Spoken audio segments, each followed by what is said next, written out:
Hey, what's up guys, Kai TV here, and today's video we'll be doing something a little bit different.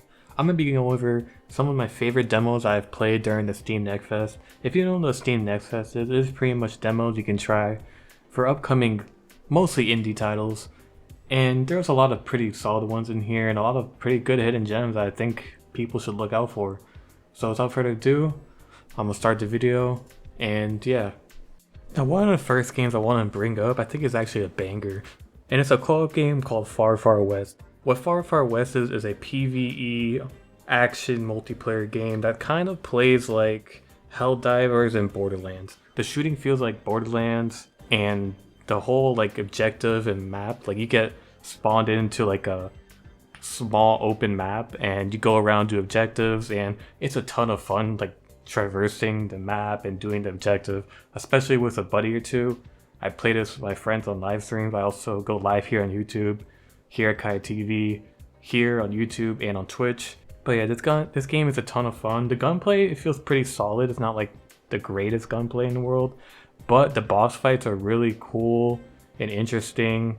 There's some pretty cool guns. I was able to play with a lot of the guns because you have to grind for them a lot, and we didn't really want to grind that much for the demo, and a lot of them are locked because again it's just a demo. But from the trailer and other pictures I see, they have a lot of cool interesting guns, and the whole like game is just a lot of fun.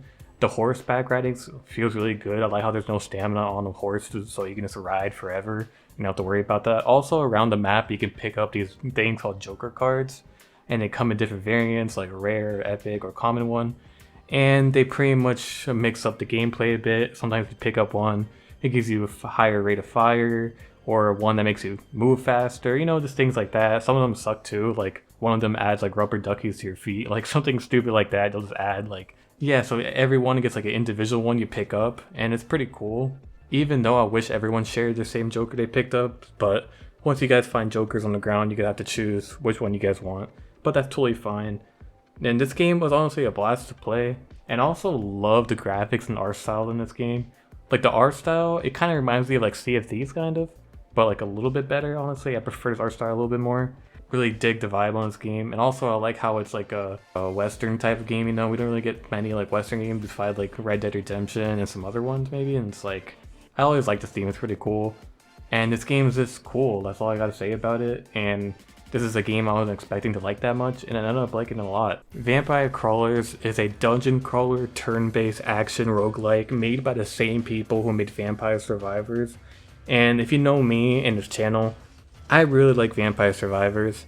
And this game, from the demo I played, I really enjoyed it. Now I haven't really played that many like dungeon crawlers and stuff like that, but this game is actually fire. I don't even think you really need to like dungeon crawlers. If you like really any type of roguelike or any turn-based type of game, especially with cards, this one's really fun. And this game really got you thinking on every fight. Like you have to really think on the moment, like, okay, let me play these cards first and then move to the next one. I like that about this game. And another great thing about this game is, of course, art style looks cool. It's really taken, of course, from the previous game, Vampire Survivors. And a lot of the characters from Vampire Survivors return, and the cards in the game are from like Vampire Survivors, like, you know, like the knives, the garlic, and things like that, and it's really cool. And I was really having a blast with this game. This is one of the last games I played before I ended the stream, and it was nice. And you can play this like this one hand, like how you can play Vampire Survivors, like you play this with your mouse, so you can just go through, and it's a ton of fun. And I can see myself really putting a ton of hours in this game when it comes out. And I already had my eyes on it before because I was such a big fan of Vampire Survivors. When I heard they're making a different type of game like it, I got excited. And I know people are getting tired of roguelikes because, I mean, every like indie studio is doing roguelikes nowadays, but this is one of like the OGs of a good roguelike game. They made Vampire Survivors, so you know you can trust this company. Well, at least I do. I trust these developers. I love Vampire Survivors. And I think I'm really going to love this game when it comes out, and I'm looking forward to it. If you're a fan of old school survival horror games, like Resident Evil 1 and 2 and 3, like the OGs, I think you really got to look out for this one. This game is called Vultures, and it is exactly that, an old school survival horror game mixed with something different, with actual turn-based strategy combat. And the strategy combat is pretty cool. different parts of the body, if you hit in the zombies, do certain things. So, you know, headshots, you know, harder to hit, but they do the most damage. If you shoot them in the legs, they become immobilized, so they can't really get to you. Things like that. It's really cool.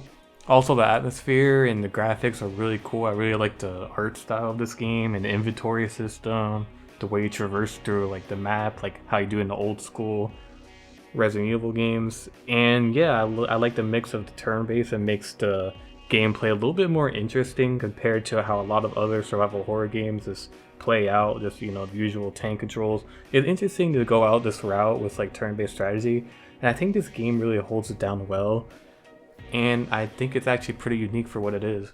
Now, another game I wanted to mention real quickly is a racing game called Driving Rogue. Now, to be honest, I'm kind of iffy about this game. I want to recommend it because I've been loving racing games lately, and I've been playing this one from the demos I saw, and I actually enjoyed it a lot for what it is. I mean, the music on it kind of sounds ass, and it kind of sounds AI if I'm gonna be completely honest, but the drifting and driving feels pretty good. It's kind of like a driving roguelike, and oh, I know, another roguelike. But hey, I mean, roguelikes are pretty fun, and I enjoy racing games, and the drifting and the driving feels pretty good. The graphics are decent. I think the old game overall is just decent, but like, I don't know, I think it's pretty fun overall. I'll just recommend it if you like any racing games. I just want to quickly mention this game. Kind of like honorable mention, I guess. I don't think I'd really like super recommend it unless like you really like racing games, but I enjoyed this for what it is, like just drifting around. It's a chill experience, and once you gain momentum, you really gain like momentum, and it feels really good, satisfying. So pretty much what you're doing is hitting combos, and how you hit combos is of course driving really fast, getting near misses on other cars, drifting. It all comes together and it feels satisfying. Like, that's how I really can explain it. And at the end of the race, you get, you know, abilities you can choose, like, you know, like a roguelike. But it's a racing roguelike. I think that's kind of cool and unique, even though, like, yeah, there's roguelikes of almost everything now, but I think this is a pretty cool one. Am I saying that right? Densha Attack, I think? I think that's called. I suck at fucking pronouncing shit. I think that's how you call it. But if you don't know what this game is, it is a game where you drive in a train. And I know that sounds lame as hell, but look at the gameplay. And look at the art style. This looks peak, and I played it and it's pretty damn fun. Even though I suck at it, hitting combos in this game feels really good. You go really fast. The art style is fire. The soundtrack is amazing. This game's so like bright and colorful, and it's just so cool. And I was having a blast with this game, and this is coming from someone who really likes games like Tony Hawk. And this game kind of feels like a mix of like that, with like the grinding and like the moves you hit, like you're in a skateboard, but instead of you're in like a fucking train. It's ridiculous, over the top. And this game has so much style and so much going for it. When I first saw the trailer for it a while ago, I was like, whoa, this looks crazy. And then I played the demo recently because they just had the demo for it for the Steam Fest thing, and I really had a great time with this game, and I'd highly recommend it if you want something fun. I think this game, it's going to be a short game, I feel like, when it comes out. The demo is short. I mean, obviously it's a demo, so you expect it to be short. But most of the other demos I played were a lot longer. This one like ended really quickly. And I think the reason why is because the level's a lot shorter, and like there's a lot of like action set pieces in it that happens a lot, so it feels like a lot faster. But there's a lot of things going on, and there's a ton of replayability. You can go back, you know, try to get a better score. There's like certain goals you can do in it, like, oh, hit this certain amount of times, do this goal, you know, things like that. That adds replayability to it, to the overall gameplay. And it really felt satisfying, even though, you know, again, I sucked at it, but I still enjoyed what I played. And this is definitely something you should put on your radar. I think it's actually such a cool ass game. Burgeoning Gnomes. You've probably seen this game a lot recently, and I believe this is the next big friend swap game of this year. I feel like every year now we're getting big friend swap games. Last year was Peak, the year before that it was Repo, the year before that it was like Lethal Company or some shit like that, and they keep pumping out this friend swap, and I love it. I love friend swap, especially when you have good friends to play with. I played this on stream with two of my good online friends, and we had a great time playing it. It's stupid and hectic. This game really reminds me a lot like a mix of Who's Your Daddy. If you don't know what that is, there's a game that came out like probably like over a decade ago. You can play as a baby and kind of like mess around with a dad to try to kill yourself. I know that sounds super dark, but this game's similar to that because you're playing as these little ass gnomes break into a house, stealing shit, breaking shit, doing these random objectives. You get to kill the human at some points too as one of your objectives. Look how we're holding silent like a gangster, bro. Oh shit! Yes! Rip Bozo. Let's go. So satisfying. Let's go, Epstein. Epstein's dead. Oh my god, That his is body's crazy. And it's a ton of fun being a little menace and just messing around with this old guy. And there's so many dumb things you can do in this game. There's so many funny moments you can get out of this game, just like any friend swap game. And this game is stupid and fun, how most friend swap games are. And yeah, friend swap, stupid garbage. And I love it. It's good. I mean, how can you hate friend swap? It's just so much fun. And this game is definitely the next big brain rot friend swap. You're gonna see a lot. I already see it a decent amount, like other content creators playing it, and a lot of funny clips. And I already made enough funny clips of myself playing this game with my friends online. And honestly, I might pick this up when it comes out. I don't think it's gonna be that expensive because most like indie friend swap games like this are pretty cheap. And I said friend swap so much. When I say friend swap, by the way, I don't mean the game's bad. Okay, like I said, I love friend swap. It's funny and stupid. And who doesn't want to have a fun time with friends? You know what's really big and popular in the indie space as well? Yeah, roguelikes. I know I mentioned them twice already, but I'm suggesting another roguelike.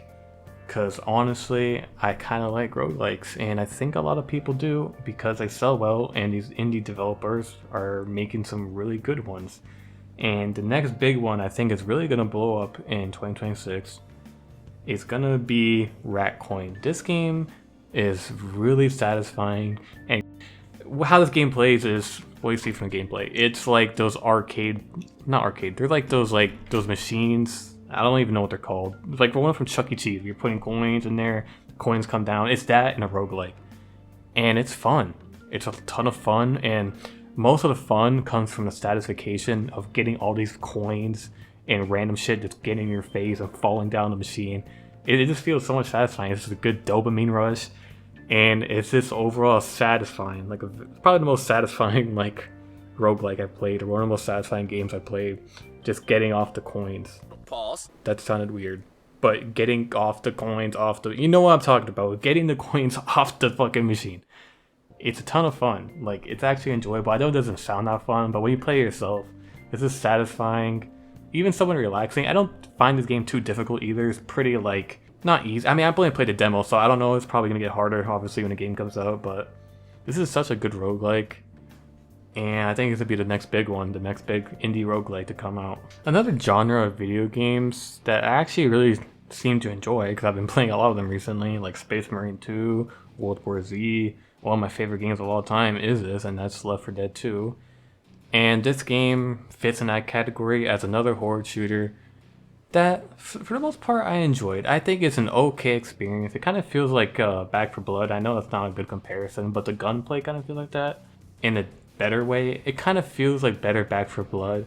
I think the overall experience is decent. The graphics, they look good. They're good graphics, but it has some performance issues for me at least. I was stuttering a bit here and there, especially when there's a lot going on. My friend had the same issue as well when we played. But I think it's like a decent experience. I don't know if I really suggest it, honestly. I was kind of disappointing because I was really looking forward to this game when it comes out, but now I'm just kind of like, I'll get it on like a big sale maybe. It's one of those games where this is like a decent time. Kind of like World War Z is a decent time, even though I think World War Z is a bit better. This game, it kind of just felt okay. I'm not sure if I'm going to pick this one up when it comes out, or like really anytime soon, unless there's like a big sale on it. But like, the gunplay feels decent, feels kind of solid, feels kind of good. The hordes and fighting the zombies, it kind of feels a bit generic. Like, playing this game feels like, wow, I played this game a million times before, because it feels a lot like Back 4 Blood, and it feels a lot like World War Z, and like 1, that's what it feels like. And I really hope they fix some problem like the performance issues, and I hopefully they fix like the abilities in this game are so boring and lame. The only ability I have is like the first one you get, where you get like the explosive thing where you shoot like the big gravity thing at the zombies. That shit is satisfying and cool. The other ones are all like kind of support thing, like oh medic, healing orb, defense, big shield, and I don't even, oh the other one's like a drone, you pull out like a drone. It just feels like just kind of generic, and I don't know, like I want to suggest this one, but at the same time I'm a bit iffy at it, and I was expecting a lot more because I saw a lot of other content creators like get like early demo of the game and it looked cool. But then playing it and experience it yourself, I was highly disappointed, especially with like the car mechanics. Like the car like shoots and drives decently, but I felt like it could have been implemented a lot better, especially when the main focus is around transferring with vehicles, like moving around with them. I wish it felt a little bit more satisfying in that end, but I think it's a decent type of game. I think if you like if you're a really big fan of horde shooters, I suggest this one. Well guys, that's it for today's video. Please like, comment, share, subscribe. This has been Kaya TV, and I'll see you guys in the next one.